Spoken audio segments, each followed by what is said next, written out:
नमस्कार। कार्यक्रम सीधा कुरा जनतासँग हेर्नको निमित्त न्यूज 24 टेलिभिजन हेरेर बसिरहनु भएका तमाम दर्शक महानुभावहरूलाई स्वागत छ। म वीरेन्द्र जैरू। मुगुका अग्नि पीडित यो जाडोको मौसममा पनि त्रिपाल मुनि बस्न बाध्य छन्। मुलुकमा 3 तहको सरकार भए पनि उनीहरूलाई कुनै तहको सरकारले सुविस्ता दिन सकेन। भन्नलाई त गाउँ गाउँमा सिंहदरबार भनियो, तर न काठमाडौँको सिंहले उनीहरूको दर्द बुझ्यो, न त प्रदेश र गाउँकै सिंहले दुःखमा मलहम लगाइदियो। हो, जनताको समस्यामा पटक्कै ध्यान दिएका छैनन्। यति नै बेला मुगुकै सदरमुकाम गमगढीमा बत्ती बलेको छैन। विद्युत आपूर्ति अवरुद्ध हुँदा सरकारी कार्यालयमा सेवाग्राहीको काम हुन सकेको छैन। सोही कारण निजी कार्यालयदेखि सर्वसाधारणलाई शास्ति निकै छ, तर सरकार दल र नेताहरूलाई यसबारे बाल नै छैन, अर्थात् कुनै मतलब छैन। सिन्धुपाल्चोक मेलम्चीका बाढी पहिरो पीडितको समुचित प्रबन्ध अझै पनि भएको छैन। झापा मेचीपारीका गाउँमा समुचित शिक्षा स्वास्थ्य नपाएका बासिन्दा यति बेला अन्ध्यारोमा जीवन बिताउन बाध्य छन्। बेमौसमी वर्षाले भएको ठूलो आर्थिक क्षतिमा पनि सरकार मुख दर्शक नै बन्यो। यति नै बेला कृषि प्रधान देशमा मलको हाहाकार छ। रासायनिक मलको अभावमा कृषकहरू प्रताडित बनिरहेका छन्, तर संघीय सरकारलाई यसको कुनै चिन्ता नै छैन। जनताको सेवक भन्ठान्ने राजनैतिक दलहरू त यी मुद्दामा चुसम्म बोल्दैनन्। उनीहरू त आफ्नै कुर्सीको होडबाजीमा छन्। यति बेला नेपालमा कति मल आवश्यक पर्छ, कुन कुन महिनामा कति मल चाहिन्छ, यसको सम्पूर्ण फेहरिस्त प्रष्ट नै छ। तर पनि समयमै मल आयातका लागि प्रयास नै गरिँदैन। अभाव सृजना गर्ने र कथित फास्ट ट्र्याक विधिका नाममा भ्रष्टाचार गर्ने बानी जो परिसकेको छ। यहाँ राजनीति होस् वा कर्मचारी प्रशासन, कसैले पनि मल समयमै ल्याउन तदारुकता नै देखाएका छैनन्। लाग्छ कि कृषकको पक्षमा कोही छैनन्, कि यो कुनै पेसा व्यवसायको मात्र सवाल हो र? कदापि होइन। मुलुककै मुद्दा हो, मुलुकको अर्थतन्त्र सुधारको मुद्दा पनि हो, तर यसबारे कसैलाई मतलब छैन। यस्तै मुलुक गरिबी र बेरोजगारीको मारमा छ। महँगी आकाशिएको छ। कोरोना भाइरसको महामारीले थरा परेका सर्वसाधारण राहत खोजिरहेका बेला आहत भइरहेका छन्। चौपट भएको पेसा व्यवसायलाई टेको लगाउने काममा पनि सरकार, राजनैतिक दल र नेताहरू कसैको ध्यान पुगेको छैन। यतिसम्म कि कोरोनाबाट बस्न र बचाउन दिइने खोप पनि प्रभावकारी हुन सकिरहेको छैन। नेपालमा खोप आएर त्यसै थन्किरहेको छ। खोपको समुचित वितरणमा समस्या देखिएको छ। विज्ञहरूले पूर्ण मात्रामा खोप लगाए पनि त्यसको प्रभावकारिता 6 महिनापछि घट्दै जान्छ। त्यसैले बुस्टर डोज आवश्यक पर्छ, तर यहाँ पूर्ण मात्रामा खोप दिने र बुस्टर डोज पनि सुरु गर्ने काममा सरकारले ढिला सुस्ती नै गरिरहेको छ। यी जनसरोकारका विषय हुन्, तर कुर्सी केन्द्रित राजनीतिमा जनताका यी मुद्दा ओझेलमा छन्। कोरोनाबाट बस्न र बचाउन ल्याइएको खोप अपेक्षित रूपमा दिन सकिएको छैन। हुन त राजनैतिक दल र नेताहरूको रवैया सधैँ उस्तै, सत्ता र शक्तिको खेलमा मस्त, जनताको जीवन भने सधैँ अस्त व्यस्त। त्यसैले कोरोनाको संक्रमणबाट जोगिन आफै सचेत बनौँ, सतर्क बनौँ। यहाँ तपाईँ हाम्रो ज्यानको प्रवाह कसैलाई छैन। आउनु सुरु गरौँ जनताको चासो, गुनासो र प्रश्न सहितको विशेष कार्यक्रम सीधा कुरा जनतासँग।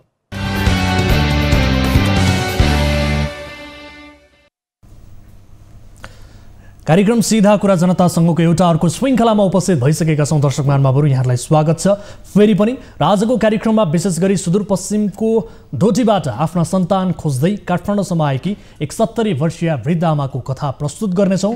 बाल मन्दिरमा पढाइदिन्छु भन्दै ती आमाको काखबाट लगिएका 2 छोरा र छोरी बेपत्ता भएको 21 वर्ष बितिसक्यो। तर यो 21 वर्षसम्म सन्तान भएर पनि नभएको महसुस गर्नु पर्यो ती वृद्ध आमाले। यसबीचमा उनले न कहिले आफ्नो छोराछोरीको अनुहार देख्न पाइन्, न त उनीहरूले बोलेको आवाज नै सुन्न पाइन्। यो कारुणिक कथा आजको कार्यक्रममा हामी प्रस्तुत गर्नेछौँ। जस्तै आजको कार्यक्रममा सुनसरीको एक गाउँपालिकामा बाढी पीडितको नाममा भएको अनियमितता सम्बन्धीको रिपोर्ट पनि प्रस्तुत गर्नेछौँ, जहाँ बाढी पीडितको नाममा आएको रकमबाट 54 लाख रुपैयाँ जनप्रतिनिधिले नै कुम्ल्याएको तथ्य बाहिरिएको छ, अर्थात् भ्रष्टाचार गरेको विषय बाहिरिएको छ। यो सम्बन्धीको रिपोर्ट र सम्बन्धित निकायसँगको जवाबदेहिता आजको कार्यक्रममा हामी प्रस्तुत गर्नेछौँ। त्यस्तै सिराहाको एक आधारभूत विद्यालयमा भएको अनियमितताको विषयको रिपोर्ट पनि आजको कार्यक्रममा हामी पेश गर्नेछौँ, जहाँ विद्यार्थीका लागि डेस्क बेन्च खरिद गर्ने भनिएको शीर्षकमा भ्रष्टाचार भएको फेला परेको छ। अचम्म त के छ भने विद्यालयमा व्यवस्थापन समितिका अध्यक्ष 2 जना छन्, त्यस्तै प्रधानाध्यापक पनि 2 जना छन्। यो रमिता देखिएको यस किसिमको रमिता देखिएको यो विद्यालयमा अनियमितताको अखडा बनेको आरोप समेत लाग्दै आएको छ र अभिभावकहरूको गुनासो समेटिएको यस एक विशेष रिपोर्ट आजको कार्यक्रममा हामी प्रस्तुत गर्नेछौँ र सम्बन्धित निकायसँगको जवाबदेहिता लिने प्रयास पनि आजको कार्यक्रममा हुनेछ। त्यसै आजको कार्यक्रममा हिमाली जिल्ला मुगुका अग्नि पीडितको कथा पनि हामी प्रस्तुत गर्नेछौँ। गत कार्तिक 29 गतेको भीषण आगलागीबाट प्रभावित बनेका पीडितहरू यो चिसो कठ्याङ्ग्रिदो समयमा मौसममा त्रिपाल मुनि बस्न विवश छन्। आफ्ना ससाना बालबालिका वृद्ध बाआमा सहित बसेका अग्नि पीडितहरू चिसोको मौसममा त्रिपाल मुनि निदाउन उनीहरू सकिरहेका छैनन् र भनिरहेका छन् सरकार आफ्नो आश्वासन पुरा गरिदेऊ, हामीलाई एउटा सानो घर भए पनि बनाइदेऊ।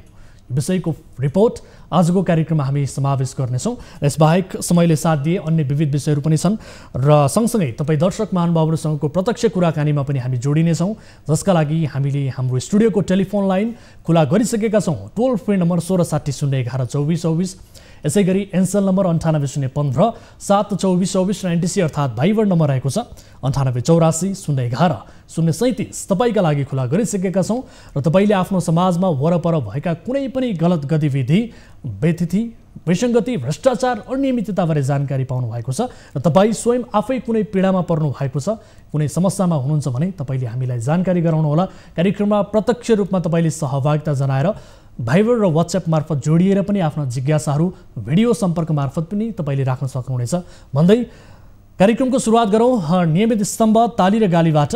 यसअघि हामीले सोधेको प्रश्न थियो, राप्रपाको एकता महाधिवेशनमा 2 पुस्ताको नेता अध्यक्षका लागि भिड्दैछन्, नयाँ पुस्ताले नेतृत्व पाउनुपर्छ भन्नेले तालीमा र होइन पुरानो पुस्ताको योगदान कदर गर्दै नेतृत्व परिवर्तनमा हतारिन हुँदैन भन्नेले गालीमा भोट गर्नुपर्ने थियो, जसअनुसार 85.77% अर्थात् 410 जनाले तालीमा र 14.23% अर्थात् 668 जनाले गालीमा आफ्नो मत जाहेर गर्नुभएको छ र यो मतले दिएको सन्देश अनुसार नै राप्रपाको अध्यक्षमा कमल थापालाई पराजित गर्दै नयाँ पुस्ताको रूपमा राजेन्द्र लिङ्गदेन भने अध्यक्षमा निर्वाचित भइसकेका छन्। र अब ताली र गालीका लागि आजको प्रश्न यस प्रकार छ, खेतीको सिजन सुरु भएसँगै किसानहरू मलका लागि भौतारिन सुरु गरेका छन्, सरकारले यो समस्या छिट्टै समाधान गर्छ कि भन्नेले तालीमा र होइन समयमै समस्या समाधान नगर्ने प्रवृत्ति गलत हो भन्नेले गालीमा आफ्नो मत जाहेर गर्नुहोला। हाम्रो पातोको एप्लिकेसनमा गएर ताली र गालीका लागि भोट गर्न सक्नुहुनेछ र भोटिङ सुरु हुन्छ। अब सन्तान हुने अभिभावक आफूलाई कहिल्यै एक्लो महसुस गर्दैन, तर डोटीकी 70 वर्षीय गङ्गादेवी सिंह आफ्ना सन्तान हुँदाहुँदै पनि आफूलाई एक्लो महसुस गर्न बाध्य छन्। उनका सन्तान नभएका पनि होइनन्, भगवानको वरदान स्वरूप उनले छोरा र छोरीको नाममा 2 सन्तान पाइन्, तर सन्तान भएर पनि नभएझै भएको छ यति बेला। कारण 21 वर्षदेखि उनले आफ्नो सन्तानको मुख देख्न त परको कुरा आवाज समेत सुन्न पाएकी छैनन्। बाल मन्दिरमा पढाइदिन्छु भन्दै काखबाट खोसेर लगिएका उनका छोरा र छोरी विगत 21 वर्षदेखि बेपत्ता छन्। अहिले तिनै बेपत्ता छोराछोरी खोज्न गङ्गादेवी सुदूरपश्चिमको डोटीबाट काठमाडौँसम्म आइपुगेकी छन्। शनिबार हाम्रो कार्यालयमा आएकी आमा गङ्गादेवीले भनिन्, मेरो सन्तानको खोजी गरिदेऊ, बुढेसकालमा म दमको रोगी एक्ली भए। टिभी जर्नलिस्ट उपेन्द्र शाहीले तयार पारेको विशेष रिपोर्ट हेर्नुहोस्। म झुरा लाउन नि गयो भने कहिले झुरा लायो भने सत्यधारी उनीहरूले मेरा जसम्म होला त आफ्नै भान्जी मेरा राजाका पिठीका मेरा राजाका के भने तन्नरी माका पिठीका मेरा राजा एगो दूध एगो पोतु केलाहरू नि त सम्झने बाटा जति बिथरी भेरे दिए हजुर मैले गु खाया क्या मुलको गु खाया। ठिक छ। उनी डोटीको सैल गाउँपालिका 2 गुवानी गाउँकी 70 वर्षीय गङ्गादेवी सिंह, उनका श्रीमानको अधवैँसेमै मृत्यु भयो। सन्तानको रूपमा उनीसँग 1 छोरा तथा 1 छोरी छन्, तर गङ्गादेवीलाई 21 वर्षदेखि आफ्ना सन्तान कहाँ छन् भन्ने सम्मको अत्तो पत्तो नै छैन। अर्थात् दमको रोगी समेत भएकी उनी बुढेसकालमा बेसहारा बनेकी छन्। सन्तानको खोजी गर्न भन्दै उनी 70 वर्षको उमेरमा सङ्घर्ष गर्दै डोटीबाट काठमाडौँसम्म आइपुगेकी छन्। छोराछोरी आफूबाट बिछोडिनु पर्दा कसलाई पो पीडा नहोला र गङ्गादेवीका आँखाबाट बगेका आँसुले पनि यही सङ्केत गर्दैछन्। फिर्ताहरू अब जे भेर होइजानु हो, छोरीबाट पत्ता लागिजाला भने 8 वर्ष छोरी गयो कालाउने निसी रुन्छी त्यसले दुध ओडाए छुटेर बिजुली नलागेर छोरा तले अत्तरिए छुटेर लगेको काम उनीहरू ढाका त त्यही हो मेरो लागि त मेरो घर खुट्टा त नि जे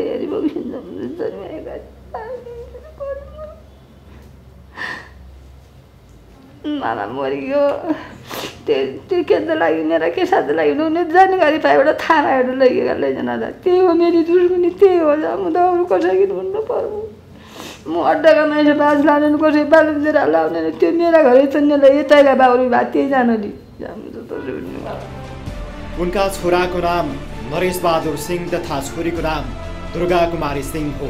बिरगमसम्म 2057 सालमा भान्जी नाता पर्ने जगत्रा देवी सिंहले छोराछोरीलाई राम्रो पढाइ लेखाइ गरिदिने भनेपछि उनले आफ्नो काख उजाड्दै छोराछोरी उनको जिम्मा लगाइन्।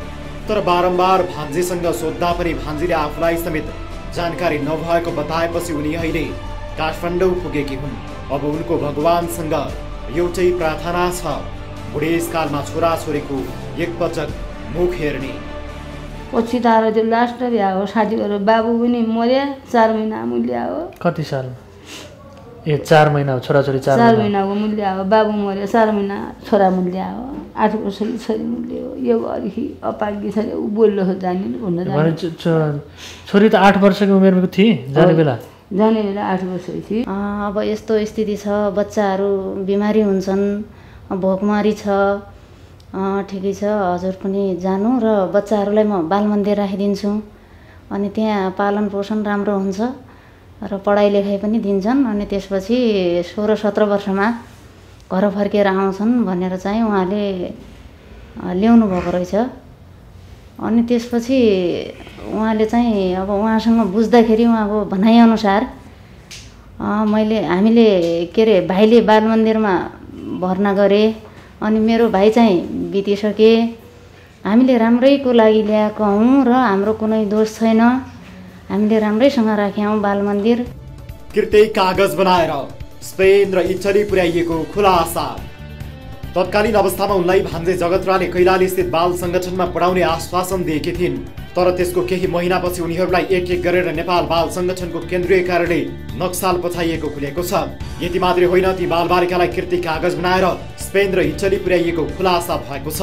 छोरी दुर्गालाई बिरगमसम्म 2059 मा स्पेनका नागरिक मार्ता काम्प्लेट तथा छोरा नरेशलाई बिरगमसम्म 2058 मा इटलीका नागरिक त्रिवेरी फ्रेन्चको जिम्मा लागेको रेकर्ड नेपाल बाल संगठनसँग छ।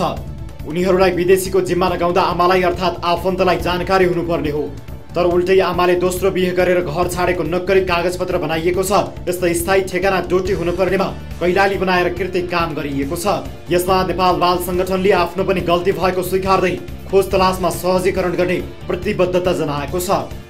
अब जस्तो उहाँ 70 वर्ष हुनुहुन्छ, कुनै पनि परिवारको सदस्यले मेरो बच्चा यहाँ ल्याएर राखेको थियो, आज मेरो बच्चा कहाँ छ भनेर हामीलाई त्यस्तो लिखित डकुमेन्टहरू दिनु पनि हामीले खोज्नै पर्छ। हामीले त्यसमा उहाँ र पूर्ण रूपले मैले उहाँलाई त्यो दिन पनि भने नेपाल बाल संगठन तपाईँको पक्षमा छ, कुनै बेला पनि तपाईँलाई आवश्यकता पर्ने भन्नुहोस्, we are ready to do everything भन्ने उहाँलाई लिएर आउने एकजना टिचर हुनुहुन्थ्यो, उहाँलाई पनि भन्यौँ। किनभने बाल संगठनको दायित्वभित्र पर्छ। बच्चा यहाँबाट गएको छ, हुन त जाँदाखेरि बाल संगठनले पठाउनु होइन बच्चा, तपाईँहरूले अब कानुन बुझ्नुहुन्छ भने मन्त्रालय थ्रुबाट जाने हो। हामीले खालि यहाँ परिवारले एप्लिकेसन दिने ठाउँ हाम्रो रह्यो। बच्चा हामीसँग हुने हुनाले त्यो बच्चा यसलाई पठाउँदा हुन्छ भने छनौट गर्ने बाल संगठनको अधिकार क्षेत्रभित्रको कुरो हो। कानुनी प्रावधानको बरखिलाफ विदेश पठाइयो। संविधानको अनुच्छेद 9 को धारा 189 मा अनुमति नलिई धर्मपुत्र वा धर्मपुत्री राख्न नपाउने स्पष्ट व्यवस्था छ। यस्तै धर्मपुत्र वा धर्मपुत्रीको रूपमा दिन सकिने बालबालिका बालगृहमा कम्तीमा 6 महिना बसेको र बुबा र आमा दुवैको मृत्यु भई कसैको संरक्षणमा नरहेको अनाथ बालबालिका अर्थात् स्वेच्छाले त्यागेको बालबालिकालाई मात्रै धर्मपुत्र वा धर्मपुत्री राख्न मिल्ने व्यवस्था छ। अझ धर्मपुत्र वा धर्मपुत्री राखेको अभिभावकले वार्षिक रूपमा उसको अवस्थाबारे सरकारलाई जानकारी गराइराख्नुपर्ने व्यवस्था समेत छ। तर यी सबै व्यवस्थालाई लत्याएर र छलकपट गरेर गंगादेवीका छोराछोरी विदेशीको हातमा हस्तान्तरण गरिएको छ। अन्तर्देशीय धर्मपुत्र पुत्री सम्बन्धी महिला बालबालिका तथा ज्येष्ठ नागरिक मन्त्रालय अन्तर्गतको व्यवस्थापन विकास समितिले रेखदेख गर्दै आए पनि यस प्रकारका घटनामा झन् बढोत्तरी भइरहेको छ। नेपाल बाल संगठनको भूमिकामाथि नै प्रश्न। अस्थायी बालबालिकालाई संरक्षण दिन सञ्चालित संस्था हो नेपाल बाल संगठन। तर पछिल्लो समय नेपाल बाल संगठनका पदाधिकारीहरू नै बालबालिका बेचबिखनमा लागेको पुष्टि भइसकेको छ। सक्दैन, किनभने अन्तर्राष्ट्रिय जगतमा नै यो संस्था एक किसिमले झन्डै झन्डै ब्ल्याकलिस्टेड भएको हो। यहाँबाट थुप्रै बच्चाहरूको लिस्ट पठाइएकोमा यहाँ छैन। अन्तर्राष्ट्रिय बालबालिका हेर्ने संस्थासँग चाहिँ झन्डै डबलको सङ्ख्यामा नेपालबाट बालबालिकाहरू एडप्सनमा गएको भन्ने छन्। यसको अर्थ के होइन भने सबै बाल सङ्गठनबाट गयो होलान् भन्ने मलाई लाग्दैन, किनभने गृहहरू त थुप्रै छन्, लिगल चल्या छन्, इलिगल चल्या छन्, जताबाट पनि लगाए हुनसक्छ। तैपनि बाल सङ्गठनमा अभिलेख नदेखिनु भनेको यहाँबाट त्यस्तो त एउटा डाइरेक्टरै रेड एन्ड अहिले जेलमा भइसकेपछि भएको थिएन भन्ने स्थिति छैन। संगठनका तत्कालीन निर्देशक बालकृष्ण डङ्गोल 2076 साउन 29 मा मानव बेचबिखन मुद्दामा सप्रमाण पक्राउ परेका थिए। अझ संगठनको तथ्याङ्कभन्दा सयौं गुणा धेरै बालबालिका विदेश पठाइएको तथ्याङ्क बेला बेलामा बाहिरिने गरेको छ भने सरकारवाला निकायबाटै फरक फरक तथ्याङ्क बाहिरिने गरेको छ। यस्तै नयाँ अभिभावकले बालबालिका एडप्ट गर्दा बुझाउनु पर्ने शुल्कको स्पष्ट व्यवस्था नहुँदा ठूलो रकम हिनामिना हुँदै आएको छ। बाल संगठनका अधिकारीहरू यस प्रकारका घटनामा मुछिएपछि बिर्कुमसम्म 2076 कार्तिक 14 मा पूर्व न्यायाधीश हरिबाबु भट्टराईको संयोजकत्वमा उच्च स्तरीय जाँचबुझ आयोग गठन भएको थियो। तर आयोगले 2077 जेठमा प्रतिवेदन बुझाए पनि सरकारले न कसैलाई कारबाही गरेको छ न त थप अनुसन्धान नै भएको छ। दर्शकहरू, एक आमाको मन कहाँ मान्छ र? सास रहन्जेल आस भने झै अहिले आमा गङ्गादेवीलाई उनका छोराछोरी फर्केर आउने आशा अझै पनि छ। तर अब त उनका सन्तानले उनलाई चिन्छन् कि चिन्दैनन् त्यो भने भन्न सकिने अवस्था छैन। यद्यपि स्पेन र इटली लग्नेको ठेगाना भने पत्ता लागिसकेको छ। आशा गरौँ अब उनलाई छोराछोरीको अवस्थाबारे जानकारी पाउन समेत यो ठेगानाले पक्कै पनि मद्दत गर्नेछ र हामी पनि यो प्रयासलाई आफ्नो तर्फबाट जारी राख्नेछौँ। तर अहिलेका लागि यति भन्न सक्छौँ, आमा तपाईँ एक्लो महसुस गर्दै नगर्नुहोस्, किनभने हामी जस्ता तपाईँका कैयौँ छोराहरू तपाईँसँगै हुनेछौँ। किनभने संसारका सबै आमा एकै हुन्, आमा त आमा नै हुन्।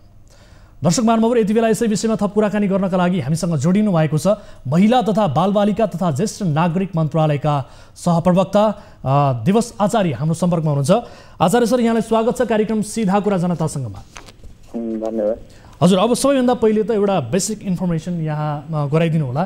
यो विशेष गरी धर्मपुत्री सम्बन्धीको व्यवस्था चाहिँ के छ कानुनमा, के प्रावधान गरेपछि विदेशी नागरिकले नेपाली बालबालिकालाई धर्मपुत्र बनाएर लग्न पाउँछन्, यसबारे छोटो जानकारी गराइदिनुहोस् त। विद्यमान कानुन चाहिँ अलि धर्मपुत्र र धर्मपुत्री राख्ने सम्बन्धी हाम्रो अहिले चाहिँ यो सम्बन्धी कुनै काम कारवाही छैन। विगतमा यसको प्र्याक्टिस एउटा कार्यविधि थियो, हाम्रो मुलुकी संहितामा केही व्यवस्थाहरू थियो। अहिले तत्कालको हकमा चाहिँ कुनै धर्मपुत्र र धर्मपुत्री सम्बन्धी मन्त्रालयमा कुनै त्यस्तो कार्यविधिहरू छैन अहिले। हजुर, विगतमा चाहिँ के थियो, यसबारे केही इन्फर्मेसन छ यहाँलाई? विगतको ठ्याक्कै विगतमा आएको विकृति विसङ्गतिहरूलाई त्यसलाई सच्याउन भनेर होला अहिले नयाँ कार्यविधिको निर्माणको चरणमा छ।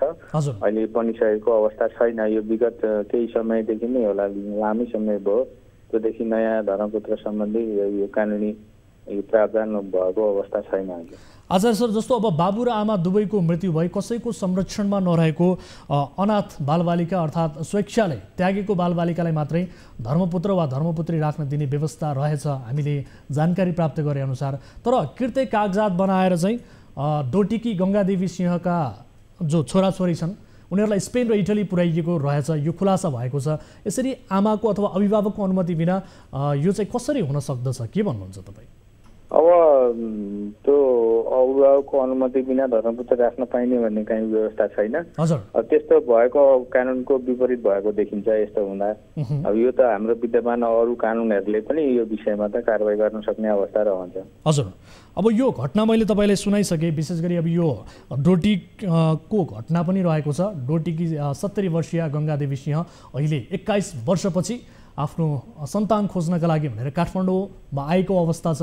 यसबारे तपाईँले कतिको जानकारी पाउनु भएको छ छैन मलाई खासै जानकारी छैन। तर हाम्रो कार्यालयमा आएर उहाँले आफ्नो बलिन्द्र आँसु झार्नु भएको स्थिति छ र सँगसँगै आफ्नो सन्तानको खोजीमा उहाँ हुनुहुन्छ। र हामीले केही पत्ता लगाएअनुसार र बाल सङ्गठन मार्फत हामीले जानकारी पाएअनुसार छोरीलाई स्पेन र छोरालाई इटली पुर्याइएको अवस्था रहेछ। यसरी विदेशमा पुर्याइदा अथवा विदेशी नागरिकलाई हस्तान्तरण गरिएदा उसको ठेगानाको डिटेल्स पनि रहन्छ। यो अवस्थामा उनीहरू रेगुलर रूपमा कन्ट्याक्टमा आउने किसिमको प्रावधान पनि रहेको छ। अहिले त्यस्ता जो विदेशी नागरिकहरू छन् जसले नेपाली बालबालिकाहरूलाई लिएर गएका छन् ती नागरिकहरू कन्ट्याक्टमा रहने किसिमको व्यवस्था छ कि छैन सर, के छ? उहाँहरू आउनुहुन्छ रेगुलर रूपमा कन्ट्याक्टमा? भन्नुभएको सबै विषय चाहिँ मैले अब अहिले तत्काल बुझ्न पनि सकिनँ होइन। अब मुख्यतया अब त्यस्तो अवस्थामा अब कसैले कानुन विपरीत, कसैको अभिभावकको इच्छा विपरीत घरपुत्र राख्न पाइने भन्ने कानुनै छैन हामी कहाँ। अब त्यस्तो इच्छा विपरीत राखेको त गैर कानुनी हुन आउँछ। गैर कानुनी विषयमा कारवाही गर्ने विषय त कानुन कार्यान्वयन गर्ने निकायहरूबाट कारवाही हुने छँदै छ। जहाँसम्म सम्पर्कको कुरो गर्न भयो, सम्पर्क अब त्यो उहाँको सङ्घ सङ्गठन बाल सङ्गठन भन्नुभयो र हाम्रा विदेशी स्थित नियोगहरू पनि अब त्यस्तो खालका उहाँहरूलाई अरू खालको मद्दत गर्न त त्यो पनि परिचालन हो। उहाँको विषय अब स्पष्ट रूपमा अब मन्त्रालयमा आइसकेको विषय त मलाई जानकारी भएन। अब केसँग सम्बन्धित विषय भयो। अब उहाँको त्यो कानुनले चाहिँ नमिल्ने विषयहरू रहेछन् भने त कानुन बमोजिम उहाँहरूले त्यसमा न्याय पाउने सम्भावना रहन्छ। हजुर, भनेपछि कानुनी अनुसार कारवाही हुने कुरा त फरक पाटो छ र सँगसँगै त्यससँग जोडिएका व्यक्तिलाई कानुनको दायरामा ल्याउने पाटो पनि फरक होला। तर जो विदेशमा जसले लगेर गएका छन् ती व्यक्तिलाई यहाँ राखिएको रेकर्ड अनुसार पत्ता लगाउन सकिने सम्भावना अथवा सम्पर्कमा ल्याउनका लागि मन्त्रालयले पहल गर्न सक्छ, त्यो सकिन्छ, त्यो स्थिति रहन्छ, त्यो सम्भावना? मन्त्रालयमा यो सम्बन्धी सूचनाहरू प्राप्त भएपछि त्यस विषयमा के गर्न सक्ने मन्त्रालयले छलफल गरेर थप कारवाही त अगाडि बढाइहाल्छ। त्यसमा मन्त्रालयको उसमा त मन्त्रालयको सूचनामा आएका विषयहरूमा मन्त्रालयमा आउँदाखेरि मन्त्रालयले त्यसमा पहल लिन्छ नै। हजुर, अब एउटा प्रश्न अर्को गरिहाले, विशेष गरी बाल संरक्षणमा जोडिएका अधिकारीहरू नै बेला बेलामा चाहिँ यसरी बाल बालिकाको बेचबिखनमा संलग्न रहेका घटनाहरू पनि सार्वजनिक भइरहन्छन् होइन, यस किसिमका खुलासाहरू पनि हुने गरेका छन्। तर सरकारले चाहिँ किन ध्यान दिँदैन यस विषयमा? यस्तो किसिमको संवेदनशील विषयमा कसले ध्यान दिने सर? यो प्रश्न पनि एउटा ज्वलन्त। बालगृह चाहिँ सरकार आफैले भन्दा पनि यो निजी क्षेत्र सामाजिक सङ्घ संस्थाहरू मार्फत खोलेका छन्। देशभरिमा अहिले 400 बालगृह सञ्चालनमा रहेको देखिन्छ। उनीहरूको नियमन गर्नको लागि मन्त्रालयले निर्देशिकाहरू बनाएको छ। हाम्रो बाल अधिकार परिषदले पनि बेला बेलामा त्यसमा अनुगमन गर्ने कामहरू त गरिरहेका हुन्छन्। यदाकदा तपाईँले भन्नुभयो जस्तो यदाकदा त्यस्ता घटनाहरू हुन्छन्। तिनीहरू त्यस्ता घटनाहरूमा चाहिँ मन्त्रालयले कानुन बमोजिम त्यस्तो घटनाहरूमा कारवाहीको अगाडि बढाउन निकायहरूलाई घरघर कारवाही गरिरहेको अवस्था पनि छ। हजुर, समय र जानकारीका लागि धन्यवाद दिन चाहन्छु र जुन विषय यहाँलाई जानकारी गराएको छु अत्यन्त संवेदनशील विषय, यसबारेमा मन्त्रालयले पक्कै पनि पहल गरिदिनेछ भन्ने अपेक्षा पनि हामी गर्दछौँ र यो विषयको फलोअप गर्नेछौँ। सम्भवतः उहाँहरूले मन्त्रालयमा उजुरी दिने बताउनु भएको छ, आज नै उहाँले दिनु पनि भएको छ। यसबारे तपाईँलाई जानकारी छ वा छैन?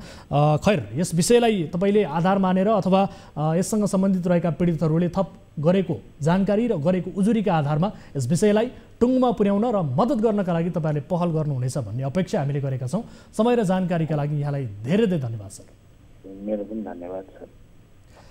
दर्शक महानुभावहरू, यस विषयमा हामीले कुराकानी गरेको अवस्था छ र सँगसँगै यहाँ मन्त्रालयको ध्यानाकर्षण पनि हामीले गरायौँ र यदि अब त्यस किसिमको उजुरी आए र यसबारे थप डिटेल्सहरू प्राप्त भए पक्कै पनि कानुनी दायरामा ल्याउन सकिन्छ र विदेशीमा जसले लिएर लगेर गएका छन् ती व्यक्तिलाई सम्पर्कमा ल्याउन सकिन्छ यहाँ रहेको रेकर्डका आधारमा भन्ने किसिमको जवाफ हामीले पाएका छौँ र यही जवाफलाई आधार मान्दै केही आशा भने पक्कै पलाएको छ।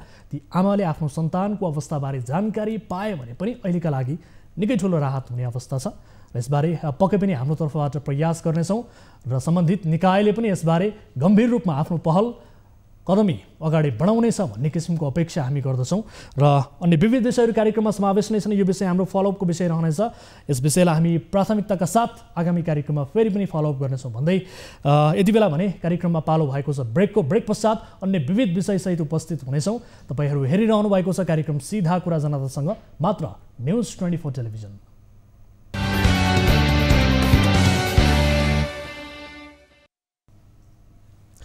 ब्रेकपछि स्वागत छ दर्शक महानुभावहरू कार्यक्रम सीधा कुरा जनतासँगमा। अब अर्को विषय, शिक्षा जस्तो पवित्र क्षेत्र पनि अनियमितता र भ्रष्टाचारको दलदलमा फसेको छ। भ्रष्टाचार सम्बन्धी सुनवाई गर्ने संवैधानिक निकाय अख्तियार दुरुपयोग अनुसन्धान आयोगमा परेका उजुरी विश्लेषण गर्ने हो भने सबैभन्दा धेरै भ्रष्टाचार हुने क्षेत्रमध्ये शिक्षा क्षेत्र अग्रस्थानमा देखिन्छ।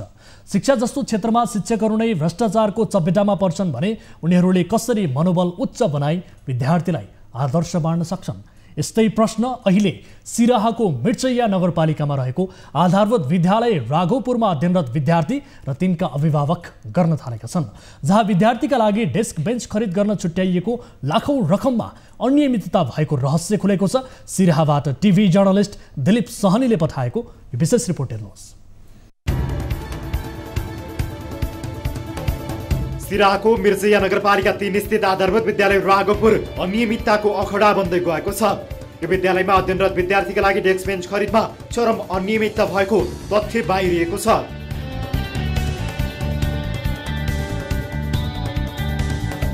आर्थिक वर्ष 2074-75 मा मिर्चैया नगरपालिका वडा नम्बर 3 का वडा अध्यक्ष हरिनारायण यादवले विद्यालयका लागि डेस्क बेन्च बनाउने शीर्षकमा 7 लाख बजेट छुट्याएका थिए। सो अनुसार विद्यालयमा 50 स्थान डेस्क बेन्च निर्माण गर्नुपर्ने थियो, तर अध्यक्ष यादवले योजना सम्पन्न नगरी बजेट रकम निकासा गरिसकेको पाइएको छ। तर डेस्क बेन्च विद्यालयमा पुगेका छैनन्। पुगेका पनि कतिपय फलामे फ्रेम मात्रै छन्, त्यसमा पनि खिया लागेका छन्। ती सबैलाई अहिले विद्यालयको एउटा कोठाभित्र थन्क्याएर राखिएको छ। यो हेर्नुहोस्।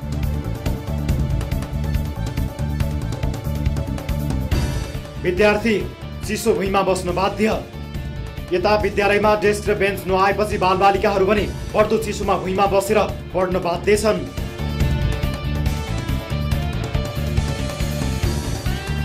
हम 7 क्लास में पढ़े छे। हम धिया पुता तो 1-2 में पढ़े से ब्रिंच पर नहीं बैठे है, सब दिन से भुइया पर बैठे है के जार लगते रहे के। 7 लाख रुपया ब्रिंच के देने चले, वो 7 लाख रुपया खा गए ब्रिंच अखन तक नहीं दिया, पता पैदल नीचे में बैठे है। एकरा दखराहा बना लगे नमूना गाजी राघोपुर के बनौल के, लेकिन तेहन नमूना गाजी सब बन गए स्कूल तो एटा कामत जगह लगे। यतिमा मात्र सीमित छैन विद्यालयको बदमाशी। अनियमितताकै कारण यो विद्यालय पटक पटक विवादमा आइरहन्छ। यो विद्यालयमा भएका अनियमितता यतिमा मात्र सीमित छैन, अरू धेरै शीर्षकमा अनियमितता भएको पाइएको छ। शिक्षा विभागबाट आर्थिक वर्ष 2076-77 मा रेट्रोफिटिङ निर्माण कार्यका लागि आएको 15 लाख रकम नियम विपरीत तरिकाले अनियमितता गर्नका लागि बजेट रकम अन्यत्र लगेको। विद्यालयमा 16 लाखको भवन निर्माणमा अनियमितता। विद्यालयमा नियम विपरीत तरिकाले अर्को विद्यालय व्यवस्थापन समिति चयन। नियम विपरीत एउटै विद्यालयमा 2वटा प्रधानाध्यापक। यी उल्लेखित अनियमितताका शीर्षकले विद्यालय जस्तो पवित्र क्षेत्र अनियमितताको अखडा मात्र नभई गलत राजनैतिक अखडा पनि बनेको छ भन्ने प्रश्न हुन्छ। विद्यालयको भौतिक अवस्था निकै नै नाजुक छ। यसको नाजुक हुनु कारण भनेको विद्यालयको आन्तरिक आय स्रोत केही पनि छैन। विद्यालय शिक्षा शाखा मिर्चैया नगरपालिका वडा कार्यालय नगरसभाबाट नै भर परेको भौतिक अवस्था। 74-75 मा यसै वडाको बजेट अनुसार 7 लाख रुपया निकासा भएको, तर 50 डेस्क बेन्च लथालिङ्ग पारेर खिया लागिसक्यो। बिना पलाइको कक्षा कोठामा थन्काएर राख्नु पर्छ, रकम समेत निकासा भइरहेछ। कसरी भयो एउटै विद्यालयमा 2 प्रधानाध्यापक र 2 अध्यक्ष? मिर्चैया नगरपालिकाका मेयर श्रवण कुमार यादवले विद्यालयले राजनैतिक अखडा बनाउँदै लगेको आरोप लाग्दै आएको छ। विद्यालयमा आफ्नो मान्छे निकटको समिति बनाउन लागि परेको आरोप अभिभावकहरूको छ। अभिभावकको बहुमतबाट तत्काल 2075 साल पुस 20 गते निर्वाचित अध्यक्ष खगेश्वर होइवार नेतृत्वको समितिलाई बेवास्ता गर्दै नियम विपरीत रामकुमार यादवलाई विद्यालय व्यवस्थापन समितिको अर्को अध्यक्ष बनाएको आरोप मेयर यादवपाती छ। नगर शिक्षा समितिको लेटर प्याडको दुरुपयोग गर्दै कानुन विपरीत नियुक्त गरेकाले नगर प्रमुख यादवले आफ्नै मनोमानी गर्दै विद्यालय चलाउन खोजेको उनीमाथि आरोप छ। 2वटा त विद्या व्यवस्थापन समिति बनायो, अहिले प्रो पनि 2वटा बनायो।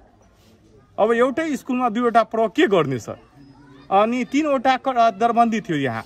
मेयरले अब त्यो दरबन्दी काटेर आफ्नो गाउँमा श्रवण यादवले आफ्नो गाउँमा लगेछ सर। अनि अर्को टिचर यहाँ पठाएछ। किन सर? त्यो व्यक्तिगत स्वार्थको लागि। त्यहाँ दरबन्दी खाली छ भने यही गर्नु पर्थ्यो ती, यहाँको मान्छेलाई हुनु पर्यो। अनियमितता विरुद्ध बोल्ने प्रधानाध्यापकलाई सरुवा गराइदिन्छु भन्दै धम्की। विद्यालयको अनियमितता विरुद्ध बोल्ने प्रधानाध्यापक देवशंकर यादवलाई सरुवाको धम्की दिँदै मिर्चिया नगरपालिकाका शिक्षा शाखाले दोस्रो प्रधानाध्यापक विद्यालयमा हाजिर गराएको छ। राहत शिक्षक तर्फका देवशंकर यादव विद्यालयको प्रधानाध्यापक हुँदाहुँदै गत 10 गतेबाट नयाँ प्रधानाध्यापकको रूपमा राम उमेश यादव विद्यालयमा हाजिर भइरहेका छन्। नगर शिक्षा समितिले गत 9 गतेको चलानी नम्बर 81 को पत्र अनुसार उनी हाजिर भइरहेका छन्। तर यसरी कुनै विद्यालयमा प्रधानाध्यापक हुँदाहुँदै नियम विपरीत अर्को प्रधानाध्यापक हाजिर गराएर अन्याय भइरहेको विद्यालयका प्रधानाध्यापक देवशंकर यादवको आरोप छ। 5 जनाको बहुमतले खगेश्वर गोइबालाई अध्यक्ष बनाइयो, तर राजनीति प्रेसर, राजनीति दबावले गर्दा, वडा अध्यक्षको मनसाईले गर्दा अर्कै शिक्षा ऐन विपरीत समिति निर्माण गर्यो। सो समितिले पटक पटक विद्यालयमा आएर विवादित कार्यहरू गर्दा म पनि त्यहाँ अलि चुकेको जस्तो मलाई देखियो। मैले सम्हाल्न सकिनँ राजनीति प्रेसर, राजनीति दौपेचले गर्दा म पनि व्याप हुनु पर्यो। यता यसबारे हामीले मिर्चिया नगरपालिकाका मेयरको प्रतिक्रिया लिन खोज्दा उनी हाम्रो सम्पर्कमा आएनन्। यद्यपि उनीमाथि पक्राउ फर्जिने जारी भएको छ। मङ्सिर 7 गते जिल्ला सरकारी वकिलको कार्यालय सिराहाले मिर्चियाका मेयर यादवलाई पक्राउ गर्न निर्देशन दिएको छ। कोरोना संक्रमणको समयमा राहत वितरण गर्ने क्रममा आक्रमण गराएर विजय कुमार यादवको हात भाँची सख्त घाइते बनाएकाले ज्यान मार्ने उद्योगमा मेयर यादवलाई पक्राउ गर्न निर्देशन दिएको हो। दर्शकवृन्द, यस विषयमा थप कुराकानी गर्नका लागि हामीले बारम्बार मिर्चिया नगरपालिकाका मेयर श्रवण कुमार यादवजीलाई पटक पटक टेलिफोन सम्पर्क गर्यौं, तर उनी हाम्रो सम्पर्कमा आउन चाहेनन्। यद्यपि उनीमाथि ज्यान मार्ने उद्योगमा पक्राउ पुर्जिने जारी भएको अवस्था छ। तर यति बेला भने हामीले टेलिफोन सम्पर्कमा जोडेका छौं मिर्चिया नगरपालिका 3 का वडा अध्यक्ष हरिनारायण यादवज्यूलाई। वडा अध्यक्षज्यू, यहाँलाई स्वागत छ कार्यक्रम सीधा कुरा जनतासँगमा। हजुर, अब यो तपाईको वडामा राघोपुरमा आधारभूत विद्यालय कसरी सञ्चालन भइरहेको छ सर, यसबारे जानकारी गराइदिनुस् त। यो हाम्रो राघोपुर आधारभूत विद्यालय पहिलादेखि नै चाहिँ खराबले भरिएको छ। हजुर, जतिकै सुधार गर्न खोज्दा पनि त्यहाँ अलिअलि केही न केही विवाद कतै न कतैबाट आइहाल्छ। हजुर, समिति विहीन थियो, अनि समिति बनाउँदाखेरि त्यसमा पनि विवाद चाहियो। हजुर, त्यसपछि अब चाहिँ ल ठिकै छ, जे भयो अब अलिकता सुधार गरेर जानु पर्यो। सेन्टर ठाउँ पनि राम्रो हो, एरिया पनि ठुलो हो। हजुर, त्यसमा तपाईँको अलि हेड मास्टरले त्यति चासो देखाउनु भएन। अनि विद्यालय त अनियमितताको अखडा बनेको रहेछ नि त सर। अहिले भ्रष्टाचार हुने विद्यालयमा यस्ता किसिमका रहस्यहरू खुलिरहेको रहेछ, के हो त यो? त्यही चाहिँ अब अलिकता जो भयो होइन। हजुर, अबको समय पनि अलिकता सुधार गरेर जानु पर्यो, सुधार हुनु पर्यो। सर, जे भयो भने के यसलाई यत्तिकै छोड्न मिल्छ? म तपाईँलाई एकछिन जानकारी गराउँछु सर। यो विद्यालयमा अध्ययनरत जो विद्यार्थीका लागि डेस्क बेन्च खरिदमा चरम अनियमितता भएको तथ्य बाहिरिएको छ, यहाँलाई जानकारी छ? ठिकै छ, सुन्नु न, भन्नुहोस् न, यो किन अनियमितता भयो? विशेष गरी तपाईँको ओडाबाट छुट्याइएको 7 लाख बजेटमा जुन डेस्क बेन्च बनाउने शीर्षकमा थियो, तपाईँले डेस्क बेन्च पनि लग्नु भएको छैन, लगेका पनि ती फलाम मात्र छन्। अहिले खिया लागेको अवस्था छ, एउटा कोठामा थन्केर बसेको अवस्था छ। यस किसिमको चरम अनियमिततामा तपाईँहरूको संलग्नता किन छ?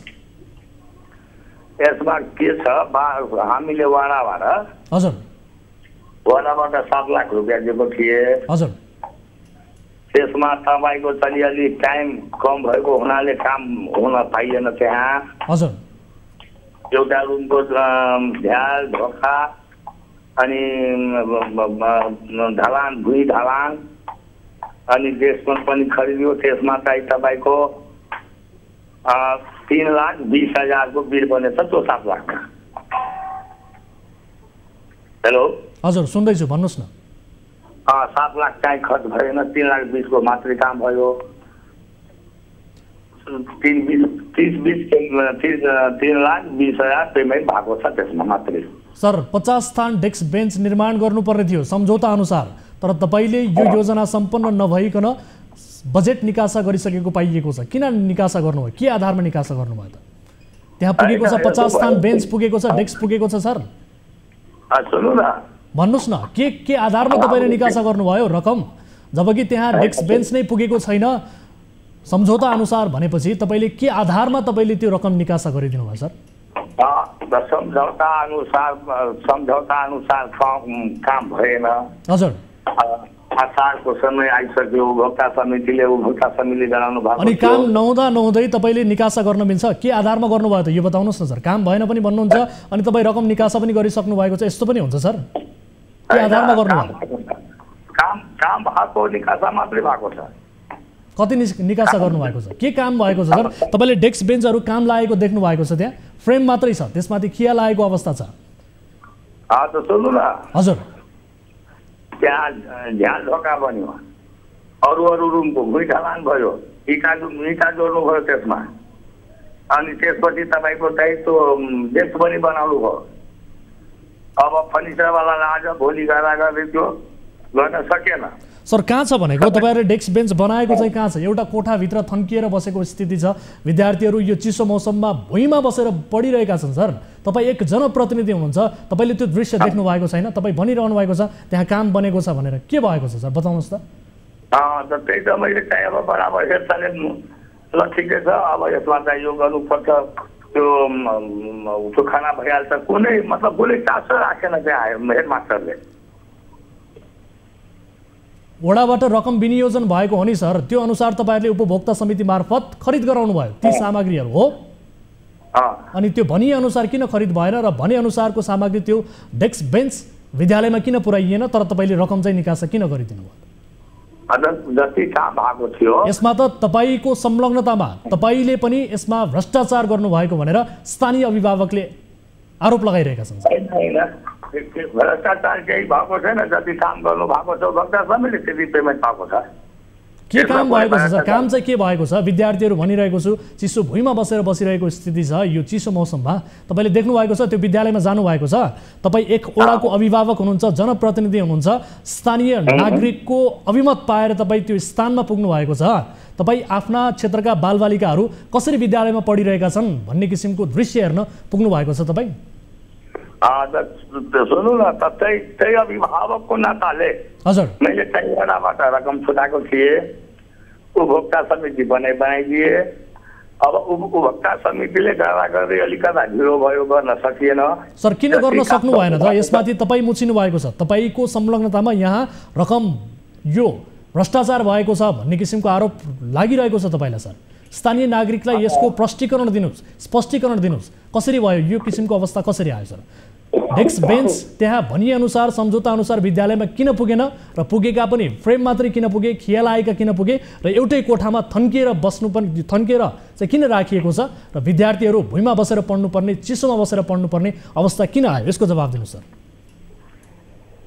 हामीले 7 लाख रुपियाँ विनियोजन गरेको थिएँ त्यसमा, बुझ्नुभयो? हजुर। अनि उपभोक्ता समितिले काम गरायो, काम गराउँदै ढिलो भयो, काम पुरा क्लियर भएन। अनि जति काम भएको थियो, जति काम उपभोक्ता समितिले गरेको थियो 7 लाख मध्येबाट 3,20,000 रुपियाँ पेमेन्ट पाएको छ। हजुर, जति काम भएको छ त्यतिको पैसा पाएको छ। अनि मलाई यो बताइदिनुहोस् ल। ठिक छ सर, यो विषयको फलोअप हामी पक्कै पनि गरौँला, तर तपाईँहरूको यो विद्यालयमा चाहिँ 2टा प्रधानाध्यापक र 2टा अध्यक्ष, यो अचम्मको यो चाहिँ कसरी भयो त सर? त्यसमा म ब्रिफिङ गरिदिन्छु। हजुर। अब कति मैले सुन्नु न, जननिर्वाचित हुने बित्तिकै कति दिनदेखि तपाईँको चाहिँ व्यवस्थापक समिति थिएन। हजुर। 1 साल घटाउँदै बल्ल दोस्रो सालमा चाहिँ मिटिङ बस्यो। हजुर। मिटिङ बसेर 4 जना छनौट भयो। अनि 4 जना छनौट भएपछि 4 जना अनि वडा अध्यक्ष अनि हेडमास्टर, अब शिक्षक प्रतिनिधि लिनु पर्यो 7 जना। 7 जनाबाट 2 जनाले मनोनित गर्नुपर्छ। मनोनित गरेर अब कसलाई बनाउने के गर्ने, मैले चाहिँ बसेको थिएँ त्यहाँ। खै सर, मैले तपाईँको जवाफ केही पनि बुझेन। अब आम नागरिकले तपाईँको जवाफ कसरी लिनुभएको होला, तपाईँको जवाफलाई लिएर उहाँहरूले के किसिमको मनस्थिति बनाउनु भयो होला, त्यो आम नागरिकलाई अहिलेका लागि छोड्छु, तपाईँसँग छुट्टिन्छु। तपाईँको जवाफ मैले स्पष्ट रूपमा बुझेको छैन। यसबारे स्पष्ट रूपमा आम नागरिकलाई जवाफदेहिता दिने प्रयास गर्नुहोला र पक्कै पनि स्थानीय अभिभावकले सोधिरहेका छन्, विद्यार्थीहरूले सोधिरहेका छन्, तपाईँहरूले बजेट विनियोजन गरे अनुसार डेस्क बेन्च कहाँ छ चिसो भुइँमा बस्नुपर्ने बालबालिकाहरू, ससाना बालबालिकाहरू यो चिसो मौसममा भुइँमा बसेर पढ्नुपर्ने बाध्यता छ। यसतर्फ तपाईँहरूको गम्भीर रूपमा ध्यान आकर्षण होस् र तपाईँहरूमाथि नै यस किसिमको आरोप लाग्ने परिस्थिति नआओस्, फेरि पनि यही चाहन्छौँ र यसको हिसाब किताब चाहिँ आम नागरिकलाई बुझाउनु होला सर। अहिलेको लागि छुट्टिन्छु, धेरै धेरै धन्यवाद। दर्शक महानुभाव, यस विषयमा हामीले कुराकानी गऱ्यौँ, उहाँको जवाफ स्पष्ट रूपमा हामीले बुझ्न सकेनौँ। अब अर्को विषयतर्फ यहाँको ध्यान आकर्षण गराउन चाहन्छु। विशेष गरी यो बाढी पीडित सम्बन्धी रिपोर्ट रहेको छ। यो सुनसरी स्थित एक स्थानीय पालिकाको विषय हामी यहाँहरू समक्ष प्रस्तुत गर्न गइरहेका छौँ। बाढी पीडितका नाममा चाहिँ भ्रष्टाचार भएको विषय यति बेला बाहिर आएको छ। स्थानीयहरूको समस्या चाँडै सम्बोधन हुने विश्वासमा स्थानीय सरकारको परिकल्पना गरियो। नागरिकले आफ्नो समस्या सजिलै पुर्याउन सक्ने भए पनि स्थानीय सरकारलाई, जनप्रतिनिधिलाई त्यति बेला चुनियो र जनप्रतिनिधिलाई विशेष गरी आम नागरिकले आफ्ना समस्याहरू पुर्याउने किसिमको एउटा आधार पनि हो भन्ने किसिमको विश्वास गरियो। तर पछिल्लो समय स्थानीय तहहरू भ्रष्टाचारको अखडा नै बनेको छ। विकास, निर्माण लगायत विभिन्न बहानामा चरम भ्रष्टाचार गर्दै आएका कतिपय जनप्रतिनिधिहरू प्रकोप पीडितको नाममा आएको राहत समेत पचाउन पछि पर्दैनन्। सुनसरीको गढी गाउँपालिकाका जनप्रतिनिधिले 2074 सालमा आएको बाढीबाट क्षति पुर्याएकाहरूलाई राहत दिन सङ्घीय सरकारले पठाएको रकममध्ये 54 लाख रुपैयाँ हिनामिना गरेका छन्। सुनसरीबाट टिभी जर्नलिस्ट मनोज भुजेलले तयार पारेको यो रिपोर्ट हेर्नुहोस्। राहतको रकममा जनप्रतिनिधिको गिद्धे नजर। 2074 सालमा सुनसरीको गढी गाउँपालिकाका बाढीबाट घरबास गुमाएकाहरूलाई सङ्घीय सरकारले दिएको रकम गाउँपालिकाका अध्यक्ष, वडाध्यक्ष लगायतले हिनामिना गरेका छन्। गढी गाउँपालिकामा रहेका 6वटा वडामा आएको रकम गाउँपालिका अध्यक्ष श्री प्रसाद यादव र वडाका अध्यक्षहरूले मिलेर 54 लाख रुपैयाँ पैसा हिनामिना गरेपछि अख्तियारमा समेत मुद्दा परेको छ। खोइ राहत जनप्रतिनिधिले कुम्ल्याए। गढी गाउँपालिकाका करिब 359 घर परिवारका लागि 1,21,75,00,000 रुपैयाँ पालिका अध्यक्ष श्री प्रसाद यादव, तत्कालीन प्रशासकीय अधिकृत फणिन्द्र भट्टराई लगायतले जानकारी गराएका थिए। तर पछि जम्मा रकमबाट 54 लाख रुपैयाँ भने हिनामिना गरेको अध्यक्ष लगायतले स्वीकार गर्दै उक्त रकम 2074 साल पुस 22 गते हरेक वडा कार्यालयलाई 9 लाख रुपैयाँ फिर्ता दिने लिखित सम्झौता भए पनि हालसम्म उक्त रकम फिर्ता गरिएको छैन। फर्जी हिसाब विवरणमा समेत चोरी लुकेन। भ्रष्टाचारका विषयमा प्रत्यक्ष रूपमा आवाज उठाउँदै आएकाहरूले बारम्बार हिसाबको विवरण माग्दा समेत आधिकारिक पत्र दिइएन। पछि सादा कागजमा बिना छापको हिसाब विवरण दिँदा समेत 54 लाख रुपैयाँ हिनामिना गरेको भेटियो। स्थानीय सरकार आएपछि आफ्नो समस्या समाधान हुने आश बोकेका स्थानीयहरू राहतको रकम समेत जनप्रतिनिधिले कुम्ल्याएपछि आक्रोशित बनेका छन्। हामीले अख्तियारमा पनि यसको उजुरी चढाइसकेको अवस्था छ। गत 25 गते हामीले दसैँको अगाडि अब यसको चाहिँ हामी न्याय पाउनेमा चाहिँ आशावादी छौँ। अख्तियारबाट चाहिँ हामीले न्याय पाउँछौँ भन्ने हिसाबले आजसम्म पर्खेको अवस्था हो। तर अबको दिनमा पनि यदि हामीले 60 दिनको यो समय सीमा छ हामीसँग, 60 दिनमा हामीले केही पनि उपलब्धि पाएनौँ भने अब राहत कहिले पाउने? एकातिर आर्थिक अवस्था कमजोर, अर्कातिर स्थानीय सरकारले बाढीको नाममा दिएको पैसा समेत हिनामिना गराउँदाको पीडा हालसम्म पनि ताजै भएको बाढी पीडितहरू बताउँछन्। बाढीबाट घरखेतसँगै भएको अन्नबाली, लत्ता कपडा समेत सबै नष्ट भयो। तर राहतको रकम कहिले पाउने अहिलेसम्म टुङ्गो नलागेको उनीहरूको गुनासो छ। 5,000 मात्रै दिएको छ, त्यो पनि सक्न बेलामा त्यो हाम्रै गाउँको एउटा मान्छे थियो, उसलाई भन्यो कि होइन पैसा हुन्छ कि नहुँदैन ल्याएर अनि 5,000 मलाई दिलायो। यस विषयमा जानकारी लिन गढी गाउँपालिकाका अध्यक्ष श्री प्रसाद यादवलाई बारम्बार सम्पर्क गर्दा पनि सम्पर्कमा आएनन्। लगातार 4 दिनसम्म गाउँपालिका कार्यालयमा जाँदा पनि उनी आफ्नो कार्यकक्षमा समेत भेटिएनन्। टेलिफोनबाट सम्पर्क गर्दा अहिले व्यस्त भएको र बोल्न नचाहेको प्रतिक्रिया दिएका छन्। यसरी पीडितको नाममा आएको रकम पचाएका जनप्रतिनिधि अहिले मौन व्रतमा छन्। यस विषयको जवाबदेहिता दिनका लागि हाम्रो टेलिफोन सम्पर्कमा जोडिनु भएको छ गढी गाउँपालिकाका अध्यक्ष श्री प्रसाद यादव। अध्यक्षज्यू, यहाँलाई स्वागत छ कार्यक्रम सीधा कुरा जनता संघमा। कुन ठाउँमा तपाईको के रे कालीकोटदेखि अझै अगाडि? अध्यक्षज्यू सुन्दै हुनुहुन्छ मलाई? घुम्न गएको दसैँको छुट्टीमा। अध्यक्षज्यू यहाँले सुन्दै हुनुहुन्छ मलाई?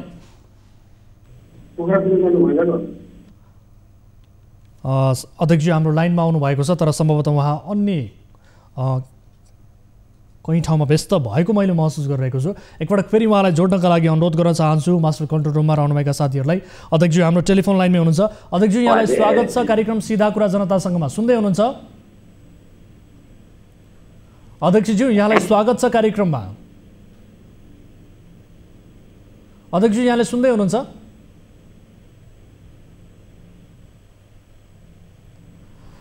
दर्शक महानुभावहरू, उहाँलाई फेरि पनि जोड्नका लागि म अनुरोध गर्न चाहन्छु। उहाँ हामीसँग जोडिएर कहीँ अन्तै व्यस्त हुनुहुन्छ कि भन्ने किसिमको महसुस मैले गरिरहेको छु। एकपटक फेरि पनि म उहाँलाई बोलाउने प्रयास गर्छु। फेरि जोडिनु भएको छ हाम्रो टेलिफोन लाइनमा, उहाँसँग कुराकानी गरौँ। अध्यक्षज्यू यहाँलाई स्वागत छ कार्यक्रम सीधा कुरा जनतासँगमा। अध्यक्षज्यू यहाँले सुन्दै हुनुहुन्छ? अध्यक्षज्यू यहाँलाई स्वागत छ कार्यक्रममा।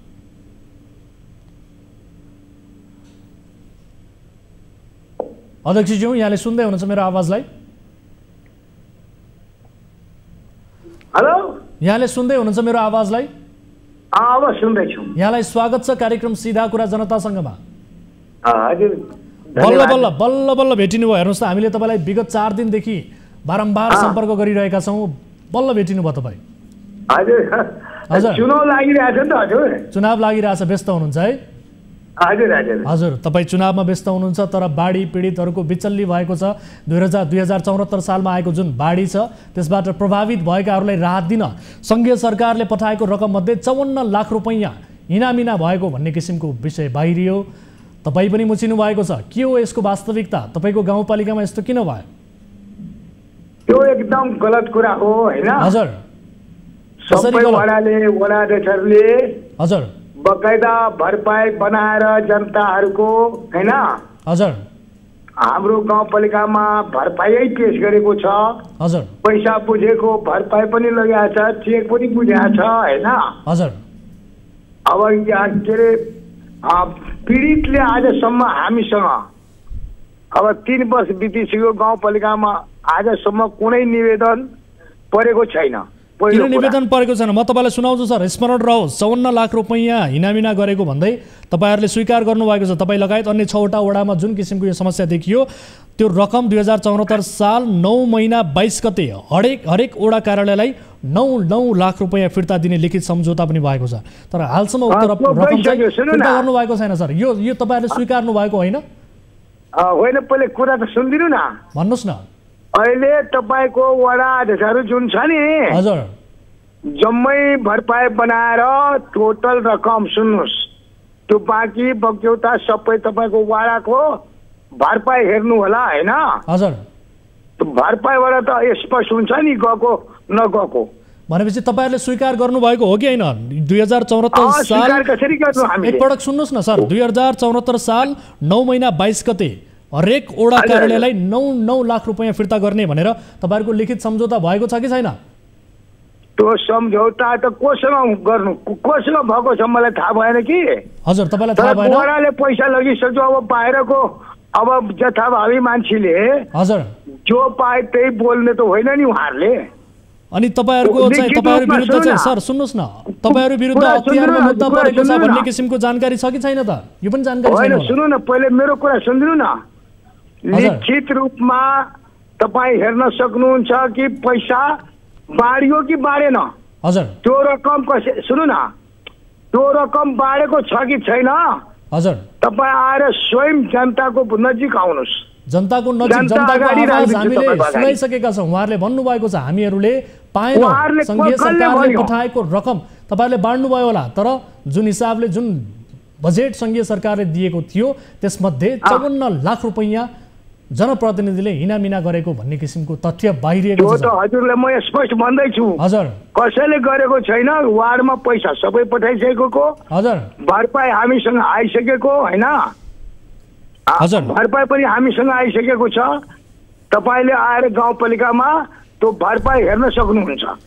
अब त तपाईँहरूले कागजपत्र पनि मिलाउनु भयो होला, त्यसो भए त हेर्न सक्नुहुन्छ भनेर बडो कन्फिडेन्टका साथ भनिरहनु भएको छ अध्यक्षज्यू। भनेपछि कागजपत्र मिलाइसक्नु भयो? त्यो हामीले कागज मिलाउनै सक्दैनौँ। त्यो वडाबाट त्यो भरपाईहरू आउँदो रहेछ कि। हजुर, गाउँपालिकाले गर्नै सक्दैन कुनै हालतमा। अब तपाईँहरूले बुझाएको जुन फर्जी हिसाब किताब छ, फर्जी विवरण छ, यसको चोरी समेत लुकेको छैन सर। तपाईँहरूले फर्जी विवरण बनाउनु भएको रहेछ, सादा कागजमा बिना छाप हानेको। सुन्नु न अध्यक्षजी सुन्नुहोस् न, तपाईँहरूले बुझाएको हिसाब किताब बारे पनि हामीलाई जानकारी छ। सादा कागजमा बिना छापको हिसाब विवरण दिनुभएको रहेछ। हजुरले कसैको कुरामा लागेर भनाइमा नजाऊ हैन सर। कसैको कुरामा लागेको छैन। जो बाढी प्रभावित जो पीडित हुन् ती पीडितहरूको आवाज हामीले बोलिरहेका छौँ सर। कसैको कुरामा लाग्नुपर्ने जरुरत छैन सर। गाउँपालिकामा त्यस्ता पीडितलाई पठाइदिनुहोस्, उहाँको सुनवाई म आफै स्वयं गर्छु। गर्नुहुन्छ? गर्छु म। तपाईँ आफै माथि आरोप लागिरहेको छ, तपाईँ के सुनवाई गर्नुहुन्छ सर? कुनै पीडित आएर गाउँपालिकामा हजुर त्यस्ता किसिमको कुनै निवेदन आएको छैन हामीसँग। हजुर कुनै वडा अध्यक्षको कम्प्लेन आएको छैन हामीलाई। तपाईहरु विरुद्ध त अख्तियारमा मुद्दा परिसकेको छ सर। तपाईलाई मैले जानकारी गराए सर। अख्तियारमा मुद्दा परिसकेको छ। हजुर सुन्नु न, भरपाई जुन पेश गरेको छ नि गाउँपालिकामा, हजुर त्यो हामीले सबै पठाइसकेका छौँ। कता पठाउनु भयो? उहाँ अख्तियारमा। अख्तियारमा पठाउनु भएको छ? पठाइसकेका छु। हस्, अख्तियारले पक्कै पनि यो विषयको छानबिन गर्ला। तपाईहरुले यो बिना छापको यो फर्जी विवरण बनाउनु भएको भन्ने किसिमको आरोप पनि लागिरहेको छ। अहिलेका लागि म तपाईसँग छुट्टिन्छु। यस विषयको जवाफदेहिता स्थानीय नागरिकले जनताले पक्कै पनि तपाईसँग खोज्नेछन्। जनतालाई हामी यही आग्रह गर्न चाहन्छौँ, तपाईसँगको जवाफदेहिता थप उहाँहरूले लिनु होला। हामी अनुरोध गर्न चाहन्छौँ, स्थानीय पीडित नागरिकहरूलाई पनि यही भन्न चाहन्छौँ। अहिलेका लागि समय अभावका कारण तपाईसँग बिदा चाहन्छु। धेरै धेरै धन्यवाद समयका लागि। दर्शक महानुभावहरू, समय अभावका कारण यो कुराकानीलाई हामीले छुट्यायौँ। कोही दर्शक भने समस्यामा पर्नु भएको बारे जानकारी प्राप्त भएको छ, उहाँसँग कुराकानी गरौँ। नमस्कार, को बोल्दै हुनुहुन्छ, कहाँबाट? हजुर, म नुवाकोट जिल्ला विद्युत नगरपालिका अनि खड्गभञ्ज्याङ गाविस हो पहिला चाहिँ। अहिले चाहिँ नुवाकोट जिल्ला के अरे विद्युत नगरपालिका भएको छ अहिले। हजुर हजुर, मेरो चाहिँ खास मेरो नाम चाहिँ अब सानो कामी हो। मेरो बुवाको नाम ज्ञानबहादुर कामी हो। अनि त्यसपछि मेरो बुवा बित्नु भएको, बुवा चाहिँ क्यान्सर भएर बित्नु भएको थियो। अनि त्यस्तै अब हुन्छ नि, अब घराइसी खर्चको लागि चाहिँ मैले अब जग्गा राखेर लोन निकाल्छु, व्यवसाय गर्छु भनेर मैले आँटेर काम गर्न खोजेको थिएँ। अनि उहाँ मेरो सम्पर्कमा आउनु भएको थियो। उहाँको नाम चाहिँ दीपक सुनार हो। हजुर। अनि उहाँ पनि हाम्रै गाउँको हुनुहुन्छ, विद्युत नगरपालिकाकै वार्ड नम्बर 3 कै हुनुहुन्छ। अनि उहाँले चाहिँ लोन निकालिदिन्छु 10 लाख रुपियाँ भनेर भन्नुभयो। 3 रोपनी जग्गा पास गरेर दिएको मैले। मेरो आमाको नाममा 1 रोपनी, मेरो नाममा 1 रोपनी, भाइको नाममा 1 रोपनी थियो। हजुर हजुर। अनि भागबन्डा गरेर अनि संयुक्तमा नाम निकालेर भागबन्डा गरेर चाहिँ पास गरेर दिएको। अनि उहाँले चाहिँ लोन निकालिदिन्छु भन्नुभयो, 10 लाखको चेक दिनुभयो। अनि पछि गएर चेकमा पैसा पनि थिएन। अनि त्यसपछि भेट भयो, असोजको 16 गते भेट भयो। साउनको चाहिँ 19 गते मैले पास गरेर दिएको। अनि 16 गते असोजको भेट भयो। भेट भएपछि उहाँले कागज गराइदिनु भयो। कागज गराएपछि अनि 5,50,000 कागज गराउनु भएको थियो। अनि त्यस पनि पैसा दिनु भएको छैन। अनि चेकमा पैसा पनि थिएन, त्यतिकै भयो। अनि पछि उहाँलाई भेट भएपछि मैले जम्मा 2,75,000 पैसा ल्याएको छु। अनि उहाँ चाहिँ सम्पर्कमा आउनु भएको छैन। अनि त्यही भएर मैले हजुरहरूसँग सम्पर्क गरेको थिएँ। यो कति सालको कुरा हो? कति वर्ष भयो? कति समय भयो? यो भर्खरको कुरा हो। यो साउन 2078 साल साउनको 4 को महिना 19 गते पास गरेर दिएको हो। अहिले अनि उहाँ तपाईँको सम्पर्कमा आउनु भएको छैन? छैन, आउनु भएको छैन। मैले चाहिँ कल गर्दाखेरि उहाँले उठाउनुहुन्न। त्यही भएर चाहिँ हजुरहरूसँग सम्पर्क गरेको मैले। हजुर। अनि उहाँलाई खोज्नका लागि अथवा उहाँ विरुद्ध उजुरी गर्नका लागि कहीँ कतै तपाईँ कुनै सम्बन्धित निकायमा धाउनु भयो? गएको छु। अनि अब अहिले भ्याउनु भएको छैन। अनि त्यही भएर गाह्रो भयो। कहाँ पुग्नु भयो? म गएँ, वडा कार्यालय पनि गएको थिएँ। हजुर। अनि उहाँहरूले भ्याउनु भएको छैन भन्नुभयो। अनि म उहाँहरूलाई गर्छु भन्नुभयो। अनि त्यही भएर मलाई चाहिँ अलिकति गाह्रो भएको जस्तो महसुस भयो। त्यही भएर हजुरहरूसँग कल गरेको मैले। हस्, तपाईँले उजुरी गरिसक्नु भएको छ त्यसो भए सम्बन्धित निकायमा, होइन त? हजुर, गरेको हो, मैले गरेको हो। उहाँहरूले गरिदिन्छु भन्नुभएको थियो। हजुर। अनि मैले गरिदिन्छु भाइ, सकेसम्म म सहयोग गर्छु भाइ तिमीलाई भनेर भन्नुभएको थियो। हजुर। अनि मलाई चाहिँ अलिकति कस्तो भयो कि अलिकति गाह्रो महसुस भयो क्या, त्यही भएर नि हजुरहरूलाई मैले सम्पर्क गरेको थिएँ, त्यही भएर। हस्, तपाईँको समस्याबारे हामी बुझ्ने कोसिस पक्कै पनि गर्नेछौँ र उहाँको सम्पर्क नम्बर हामीलाई पठाइदिनु होला, हामी पनि आफ्नो तर्फबाट सम्पर्क गर्ने प्रयास पक्कै पनि गर्नेछौँ र के भएको रहेछ बुझ्ने प्रयास गर्नेछौँ। तपाईँलाई मद्दत गर्ने कोसिस हाम्रो तर्फबाट रहनेछ। कार्यक्रमको सुरुवातमै तपाईँसँग हामी जोडियौँ, तपाईँले आफ्नो समस्या राख्नुभयो। अहिलेका लागि छुट्टिन्छौँ, धेरै धेरै धन्यवाद। हजुर, हस् त, धन्यवाद। हजुर। दर्शक महानुभावहरू, कुनै समस्या पर्नु भएको छ भने तपाईँका समस्याहरू सुन्ने मात्र होइन, ती विषयहरूलाई हामी समाधान खोज्ने प्रयास कार्यक्रम मार्फत गर्दछौँ। तपाईँका ससाना समस्या पनि हाम्रो यस कार्यक्रमको प्राथमिकतामा पर्छन् र ती ससाना समस्याहरूलाई पनि समाधान गर्ने कोसिस हाम्रो हरसम्भव रहन्छ। हामीले विभिन्न माध्यमबाट ती विषयहरूलाई समाधान गर्ने कोसिस गर्दछौँ। कतिपय विषयहरू त्यसको गम्भीर्यतालाई बुझेर विशेष गरी हामी रिपोर्ट मार्फत प्रस्तुत गरेर सम्बन्धित निकायलाई त्यसबारे जवाबदेहिता लिने कोसिस गर्दछौँ भने कतिपय विषयहरूलाई हामी अफेयरमा पनि विभिन्न फोन सम्पर्ककै माध्यमबाट पनि समाधान गर्नका लागि मध्यस्थकर्ताको भूमिका निर्वाह गरिरहेका हुन्छौँ।